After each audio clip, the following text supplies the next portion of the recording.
Good afternoon, everyone. Today we have with us Mr. Ashok Shah, who is the Chairman Emirates of the transporting company VTrans. So now Mr. Ashok will give us a brief introduction about his business. नमस्कार। हमारी company V trans India limited जो देश भर में 800 से ज़्यादा शाखा हैं और पूरे चारों दिशा में देश के चारों कोने में हमारी ट्रांसपोर्ट कंपनी अविरतपणे चल रही है। हमारे यहाँ इसके अलावा बांग्लादेश और नेपाल को भी कुछ सालों से हमने कवर किया हुआ है। हमारी जो कंपनी है इसका जन्म 1958 में हुआ था। 1958 में बॉम्बे गुजरात से हमने स्टार्ट की थी। उस टाइम हमारी कंपनी का नाम था विजय ट्रांसपोर्ट कंपनी। उसके बाद काफ़ी सालों से 92, 93 और 2001 तक वही बॉम्बे गुजरात का हमारा ऑपरेशन चालू था। उसके बाद हमने डिसाइड किया 97 में ऑल ओवर इंडिया जाने का, और ऑल इंडिया लेवल जाने के लिए हमने साउथ, उसके बाद नॉर्थ, उसके बाद ईस्ट ऐसे कवर किए एरिया, और 2006 तक पूरे देश में हमारी कंपनी पैन इंडिया बन गई। और उसके बाद तो फिर छोटे छोटे गांवों में, कस्बों में हमारी कंपनी ने काम शुरू कर दिया है। हमारी कोर स्ट्रेंथ अगर जो देखने जाए तो LTL मतलब लेस देन ट्रक लोड जो गुड्स होते हैं उसमें है। लेकिन उसके बावजूद भी हमारे पास आज की डेट में LTL का भी काम है। उसके अलावा फुल ट्रक लोड काम कर रहे हैं। एक्सप्रेस डिवीज़न है जो एक्सप्रेस सर्विस दे रहा है, जो मतलब पिकअप और डिलीवरी के साथ की छोटे पार्सल की सर्विस। और इसके अलावा एक ई-कॉम डिवीज़न है जो हमारे यहाँ मतलब छोटे पार्सल, बहुत छोटे मतलब 5 किलो से लेस देन 5 किलो, तो उसको पैसा वसूल के माल देना होता है, तो वो सर्विस भी हमारे पास है। उसके अलावा हमारे पास वेयरहाउसिंग की भी फैसिलिटी है। तो कई आजकल क्या है, वेयरहाउसिंग का डिमांड भी चल रहा है, तो वेयरहाउसिंग की फैसिलिटी में हम लोग अपने जो क्लाइंट है उनको वेयरहाउसिंग फैसिलिटी जहाँ भी देश के जिस कोने में चाहिए वो देते हैं। तो उसके ज़रिए क्या करते हैं कि फुल ट्रक लोड में यहाँ से समझो, एक उदाहरण के तौर पे मुंबई से अहमदाबाद किसी ने भेजा, और अहमदाबाद के आसपास के गांव में सब जगह पे 1 टन 500 किलो वैसे ही डिलीवरी करनी है, तो वो भी फैसिलिटी हम वेयरहाउसिंग वहाँ अहमदाबाद में दे के उनको दे रहे हैं। सबसे खासियत हमारी है कि कंपनी इनोवेटिव है शुरू से ही। तो जब भी 1958 में हम स्टार्ट किया था उस दिन से इनोवेशन चालू है।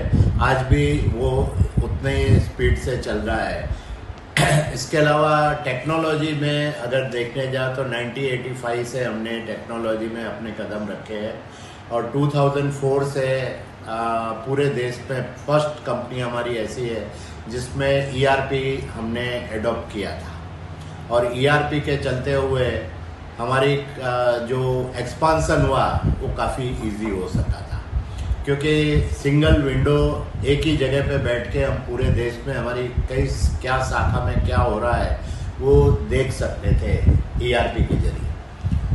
हाल ही में हमने एडवांस टेक्नोलॉजी में ERP जो 2004 में हमने एडॉप्ट की थी, वो हमारी टेलर मेड हमारे इन हाउस बनी हुई थी। तो हमने एक सिपेक्स और 2 कंपनियों के साथ टाई अप करके अभी प्लेटफॉर्म हम बदली कर रहे हैं नए ज़माने की टेक्नोलॉजी के साथ। तो सर, आप लोग आपकी फर्म का टारगेट बनाते हो, ऑब्जेक्टिव रखते हो, तो उससे आपको क्या फ़ायदा मिलता है, बेनिफिट क्या क्या मिलता है? नहीं, देखिए, अपनी लाइफ में आपने ट्रैवल किया होगा, बरोबर है। अगर बस से ट्रैवल कर रहे हो तो बस पे बैठेंगे या बस स्टैंड पे जाएंगे तो पहले टिकट कटाने जाएंगे तो क्या आपको क्वेश्चन किया जाता है, कहाँ जाना है। रेलवे में सफ़र करते हैं, रेलवे की खिड़की पे गए, कहाँ जाना है। तो इसी तरह से अपने को अगर पता रहता है कि अपने को कहाँ पहुँचना है, उससे आगे जाएंगे या पीछे जाएंगे वो समय समय की बात रहती है।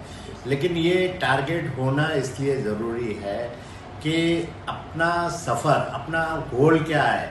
अगर गोल आपका क्या है वो जानकारी होगी तो आप उस दिशा में जाएंगे। तो सर आपको अभी पता है कि बहुत सारे ऑर्गेनाइजेशंस इनफॉर्मल ऑर्गेनाइजेशंस बन रहे हैं, तो ये ऑर्गेनाइजेशंस इनफॉर्मल क्यों बन रहे हैं? उन्हें क्या लगता है कि उनको कौन सा और फ़ायदा होगा इनफॉर्मल बन के? देखिए, ये हर एक इनफॉर्मल नहीं बन सकते।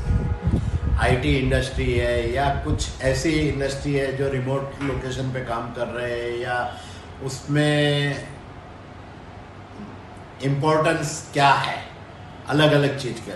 लेकिन जहाँ तक हमारी इंडस्ट्री है उसमें इनफॉर्मल बनने से काम ही नहीं चल सकता है। तो एक आपका कौन सा स्किल हर एक आपके एम्प्लॉय में होना चाहिए आपके हिसाब से?